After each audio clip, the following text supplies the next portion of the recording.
Morning all, Mark Tanner here, business and mindset architect from Strategy and Conversions.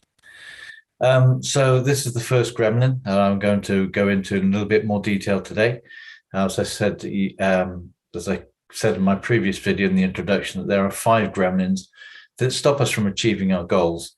And this one is known by many. This is Gremlin number 1, who is a bit of a mother of them all, and this is procrastination. Now, this one is very familiar with many people, use it all the time, but unfortunately, not many know what the antidote is that actually counteracts the action of this little gem called procrastination.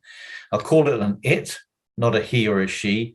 And they are horrible little beasts, so don't take them lightly because they really can cause major, major problems. So the main job of this one is to encourage you not to be specific, to be vague when you're setting your goals. This guy loves telling you that you don't need to be very, very specific. You haven't got time to sit down and think about your goals and spend your time and energy thinking about what you want and the detail of what you want and the plan of how you might get there.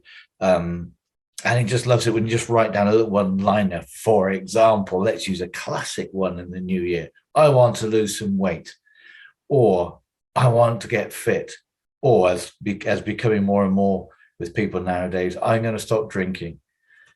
They're quite noble goals in the sense that there is an idea, there's a spark of an idea, but there's absolutely no detail going with them at all. And it's very, very likely that you're not going to achieve them because you don't even know what you're aiming for. Procrastination. This little gremlin makes sure that you only jot down a few lines of what you want. There's no detail. In fact, this guy loves it when there's no detail. He jumps for joy. Yes, because he's already won. As soon as you start, or when you finish your goal with just a few lines, I want to lose some weight, and that's it in your head, and you don't even write it down. He's won. He's beaten you already. You're beaten before you even started. So this one thrives on the fact that you put no detail into your goals whatsoever. Maybe even sometimes you can put a tiny bit of detail in, but he's still won until it's become really specific. So what's the solution against this guy? Well, exactly that. The solution to keep this guy really, to keep this beast, because it is a beast, really small and out of your life, is to be detailed with every goal you set. So let's take a relatively simple goal again. A lot of people go into, we want to start dry January, and they want to stop drinking for a while. So again, they set their goal with a date on the end. When you're gonna keep this dry period until? Well, they want to keep it to January the 31st. Great. That's the first detail, and that's the kind of the first stab against this gremlin, or the first bar that you build in his cage. But there's more to it than that. So how are you going to visualize yourself when you stop drinking? How is it going to feel? How are you going to look? You're going to look slightly different. Now, what's your plan of action to stop drinking? So what are you going to do? If you've still got bottles of drink around the house, are you going to totally ignore them? Are you going to put them away, or are you going to pour them away? Whatever. But if they're going to be on display, it's unlikely that you will keep to your goal, because that takes a lot of willpower, and it's easier just to take temptation out of the way. So you start to create a plan. You start to put detail into about how it's going to be for you.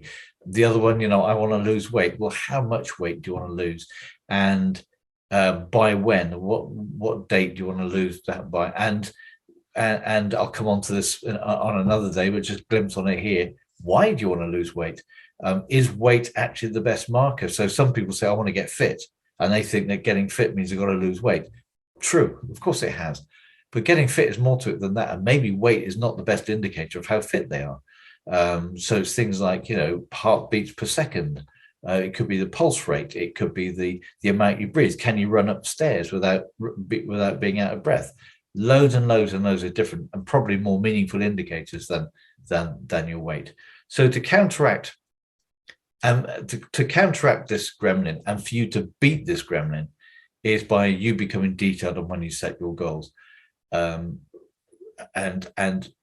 by being detailed, what you're doing each time, you're building kind of bars to the cage. This is the way that you gag this gremlin, and then you tie him into chains and you put him in a cage that he can't escape from, is by being detailed on every goal. But you will never get rid of the gremlin, and it'll always be there, and it'll always be lurking in this little corner, waiting for you one day to maybe set a goal that you're not very specific about, because you start to get quite confident and think, oh, I set goals all the time. Now I know what I'm doing. I'll set a goal. I want to do this or I want to do that. As soon as you stop putting detail into those goals, the chains are loosened, the bars in the cage, you can start rattling and opening them. He loses his gag, and back he is again. He's talking to you and he's making things happen. This has happened to me. I got quite good at creating these goals, and I thought that was creating and achieving the goals, and I thought that was great. And I thought, I don't need it anymore. Crept back in, and before I know, I'm not achieving goals again. You have to be on your guard. They are always going to be trying to come back at you. So that's the solution for procrastination: becoming detailed and understanding exactly what you need to be doing to make that goal a reality. So there's more from me tomorrow in the next video on the next gremlin to stop you achieving your goals. So thanks for watching, and speak to you again soon. Okay, bye for now.